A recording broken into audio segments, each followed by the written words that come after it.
Hello everyone. In this video I will be discussing about photoelectric effect. In my last video I had discussed about certain phenomenon which could not be explained on the basis of wave nature of light, like black body radiation. This is another phenomenon of the same type. Hertz was a scientist who performed certain experiments, and on the basis of his experiments he was able to find out certain things that were taking place in a vacuum chamber. So let us first of all see the experimental setup that he used to perform the experiment. I've already drawn it on the board. You can see that there is a vacuum chamber. Vacuum chamber has got a detector which is connected to the positive terminal of the battery through an ammeter, and the negative terminal is metal plate, and metals like potassium, rubidium and cesium, they are most reactive metals and they belong to group 1 of the periodic table. Now this metal plate was connected to the negative terminal of the battery. So whenever light was incident on the metal surface, electrons were ejected from it, and this ejection of electron was proved by the deflections of the ammeter. You know that ammeter is a device that can measure the strength of the current. So whenever light was incident, ammeter showed deflection. When no light was incident on the metal surface, no deflection was there. Now the purpose of using this detector is that it can measure the kinetic energy of the ejected electron. So this was the entire experimental setup on the basis of which Hertz made some observations. Now we will see what those observations were. Hertz in year 1887. What were those observations? That when light beam was incident on metal surface,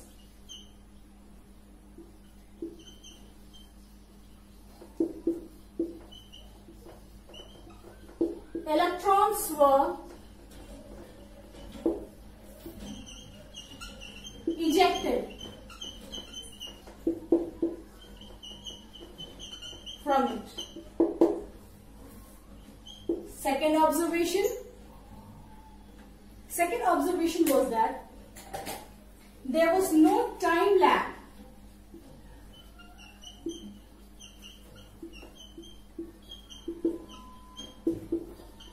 between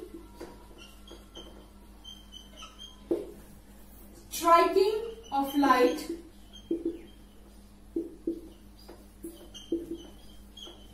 and ejection of electron. It means that as soon as light was incident, electrons were ejected. There was no time gap between both the events. The third observation was that the number of electrons ejected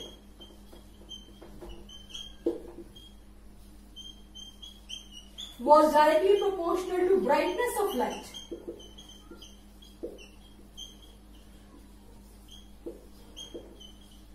You can see number of electrons ejected was directly proportional to brightness of light. That means as we increase the intensity of brightness of light, more and more electrons were ejected. And the last observation was that the kinetic energy of ejected electrons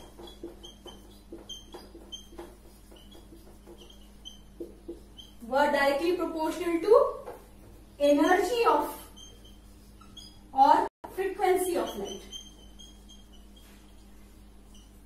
Frequency of light. That means when we use higher frequency light, the kinetic energy of the ejected electrons increased. And when we used low frequency light, then kinetic energy of the electrons were very less. Now another point, you can take down the screenshot.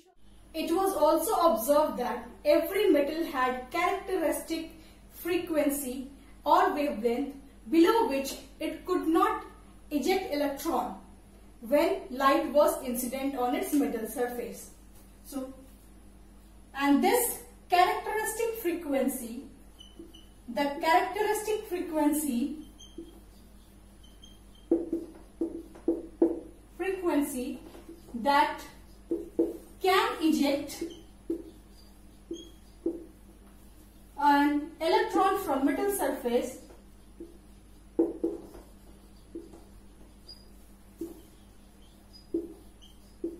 is called threshold frequency.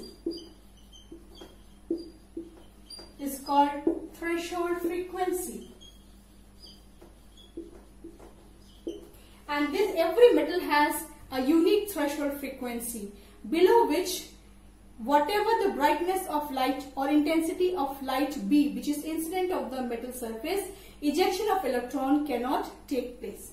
Another observation is that the corresponding energy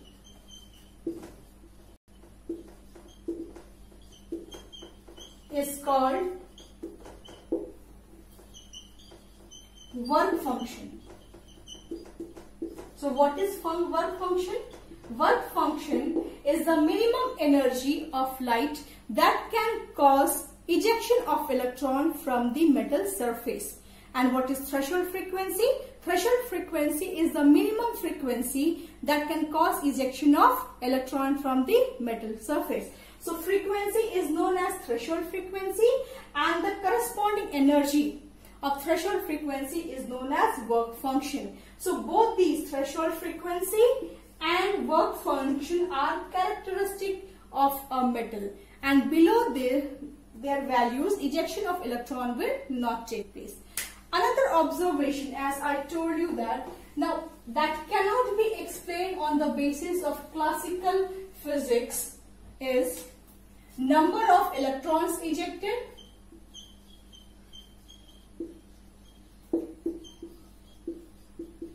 and kinetic energy of ejected electrons. So these 2 points could not be explained on the basis of classical physics. Ejected electrons. What were the observations of the experiment? Number of electrons ejected was directly proportional to brightness of light or intensity. Brightness or intensity of radiation or light. But kinetic energy of ejected electrons were directly proportional to energy of incident light.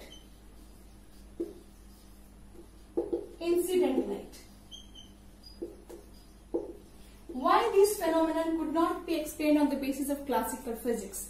Because according to classical physics, energy of a radiation or light depends upon its brightness.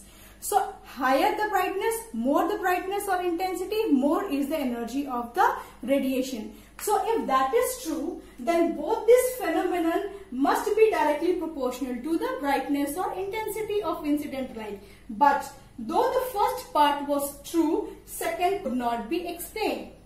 Kinetic energy of ejected electron was not directly proportional to or not at all related to brightness or intensity of light. Rather, it was proportional to energy of incident light. As we increase the energy of incident light or we increase the frequency of incident light, the kinetic energy of electrons were more, and as we increase the brightness or intensity of light, number of electrons ejected were more. So both these things were depending upon different parameters which classical physics could not explain.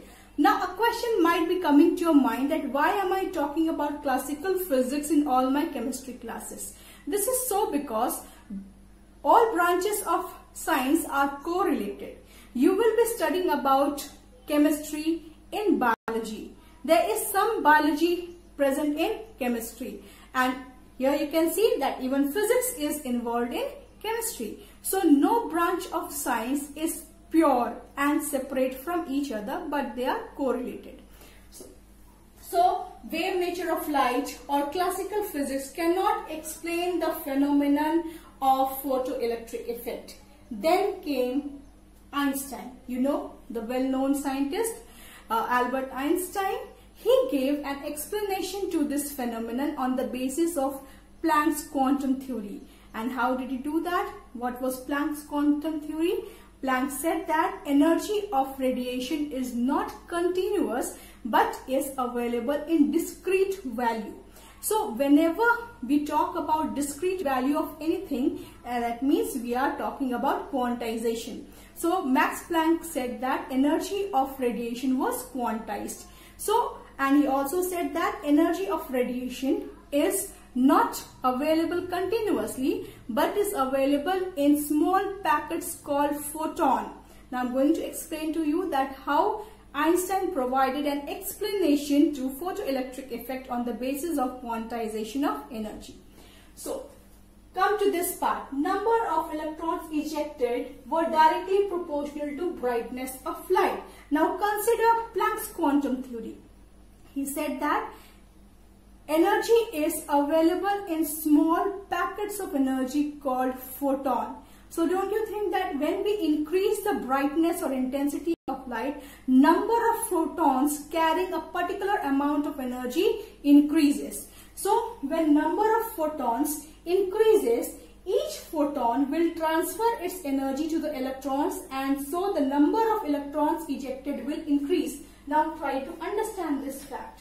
I'm only talking about number of electrons ejected, so I'll rub this part and see this one. Suppose this is the metal surface. This is the metal surface on which light is incident, and each incident light carries number of photons which are packets of energy. And when this photon is incident on the metal surface, the energy of the photon is transferred to electrons. Actually, what is happening? Metal has got electrons. This is the metal surface, and you know that metals have free electrons which can move about in the metal but cannot leave the surface. And because of this presence of free electrons, metals are good conductors of electricity. So if these electrons, why are they not able to leave metal surface? They are moving randomly within the metal but cannot leave the metal surface because they are held together by the electrostatic force of attraction of the nucleus. Nucleus is holding every electron tightly towards itself. So if we give extra energy to the electron, then electron will be able to overcome that force of attraction of nucleus and will become free. The same thing is happening over here. When light is incident on metal surface, then energy of the photon is transferred to the electrons. Now these electrons are having enough energy to overcome the force which is holding it, and that's why they start coming out from the metal surface. They become free from the force of attraction of the nucleus and they leave the metal surface. That means ejection of electrons begin. So what happens when brightness of light is increased? More of photons are now incident on the metal surface. So when more of photons are incident on metal surface, then more energy will be transferred to different electrons and ejection of electrons will be more, and thus number of electrons ejected will increase with the brightness of light or intensity of light. So I hope this part is clear to you. Now we will see what happens to the kinetic energy. I told you that kinetic energy of ejected electron is directly proportional to energy of